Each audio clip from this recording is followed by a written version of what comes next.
আসসালামু আলাইকুম। আপনি কি ব্যবসা শুরু করার কথা ভাবছেন কিন্তু বুঝতে পারছেন না ঠিক কোথায় থেকে শুরু করবেন। ভুল সিদ্ধান্ত নিয়ে যেন ধরা না খান, তাই আমার স্টার্টআপের আজকের এই ভিডিওতে আমরা শেয়ার করব ব্যবসায় শুরুর আগে জেনে নেওয়া 7টি গুরুত্বপূর্ণ বিষয় সম্পর্কে। অনেকেই একটা আইডিয়া মাথায় আসে আর হুট করেই বিজনেস শুরু করে ফেলেন। কিন্তু ভাই, আগে তো দেখতে হবে আপনি যে প্রোডাক্ট বা সার্ভিস নিয়ে মার্কেটে কাজ করতে চান তার আসলেই মার্কেট ডিমান্ড আছে কিনা। ধরুন আপনার এলাকাতে সবাই বাটার জুতা পরে, কিন্তু আপনি ব্যবসা শুরু করলেন অ্যাপেক্সের জুতা দিয়ে, তাহলে তো সেই জুতা মানুষজন কিনবে না। এভাবে আপনি আপনার বিজনেসে লস করবেন। তাই ব্যবসা শুরুর আগে সর্বপ্রথম আপনাকে অবশ্যই মার্কেট রিসার্চ করে নিতে হবে। ব্যবসা শুরু করতে টাকা লাগবেই লাগবে, কিন্তু সেই টাকা কোথায় থেকে আসবে, আপনার মোট কত টাকা লাগবে এবং ব্যবসা শুরুর ঠিক কত মাস পর থেকে আপনার বিজনেসে লাভ শুরু হবে, এই বিষয়গুলো সম্পর্কে জানা অনেক বেশি জরুরি। অনেকেই ভুল করে নিজেদের সমস্ত সঞ্চয় তাদের বিজনেসের পিছে ঢেলে দেয়, কিন্তু বিজনেসে এক্সপেক্টেড ডেট অনুযায়ী প্রফিট না আসার কারণে অনেকের ব্যবসায় অকালে বন্ধ হয়ে যায়। তাই অবশ্যই আপনার বিজনেস শুরু করার আগে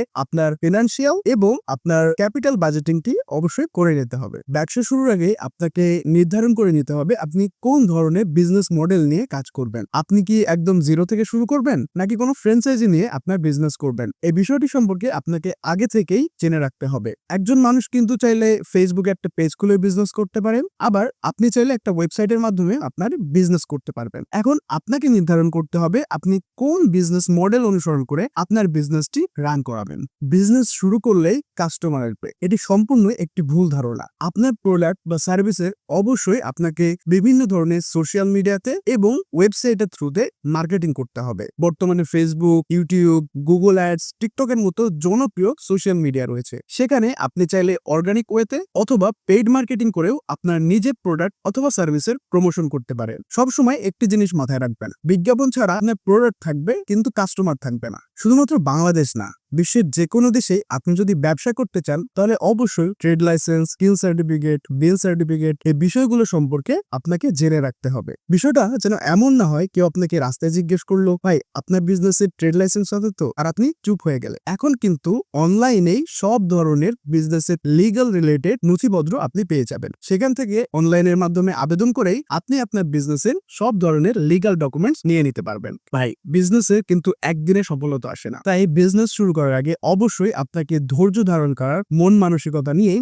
বিজনেসে নামতে হবে। ধরুন এমন হলো আপনি প্রথম 3 মাসে কোনো কাস্টমারই পেলেন না, তখনই যদি আপনি ভেঙে পড়েন তাহলে কিন্তু বিজনেসে কখনোই সাকসেসফুল হতে পারবেন না। তাই সর্বদা নিজের বিজনেসের দিকে তাকিয়ে নিজের মনোবল ধরে রাখুন, ধৈর্য ধারণ করুন এবং নিজের বিজনেস নিয়ে কাজ করে যান। ইনশাল্লাহ সফলতা একদিন আসবেই। একলা একলা একটা বিজনেস ম্যানেজ করা অনেক কঠিন, তাই সবসময় চেষ্টা করুন নিজের টিমের সাথে কোলাবোরেশন করে কাজ করতে। বিজনেস শুরুর পূর্বে অবশ্যই যারা আপনার সিমিলার টাইপের বিজনেস নিয়ে কাজ করে তাদের সাথে কানেক্টেড হন, নেটওয়ার্ক বিল্ড করুন। ধরুন আপনি ডিজিটাল মার্কেটিং নিয়ে কাজ করতে চান বা একটি এজেন্সি বিল্ড করতে চান। এখন আপনার প্রথম কাজ হবে যারা অলরেডি এই ডিজিটাল মার্কেটিং ফিল্ডে এজেন্সি নিয়ে সাকসেসফুলি কাজ করে যাচ্ছে নেটওয়ার্কিং করা।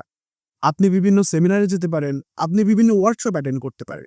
এর মাধ্যমে আপনি একটি কমিউনিটি বিল্ড করতে পারবেন, যেন পরবর্তীতে যে কমিউনিটিকে কাজে লাগিয়ে আপনি আপনার বিজনেস গ্রো করতে পারেন। আশা করছি আজকের এই ভিডিওটি যারা নতুন বিজনেস করতে চান তাদের জন্য অনেক হেল্পফুল ছিল। আপনি কোন টপিক নিয়ে বিজনেস করতে চান এবং পরবর্তীতে কোন বিজনেস রিলেটেড টপিকের উপরে নতুন ভিডিও চান তা কমেন্টে জানাতে অবশ্যই ভুলবেন না। দেখা হচ্ছে পরের ভিডিওতে। ভালো থাকবেন।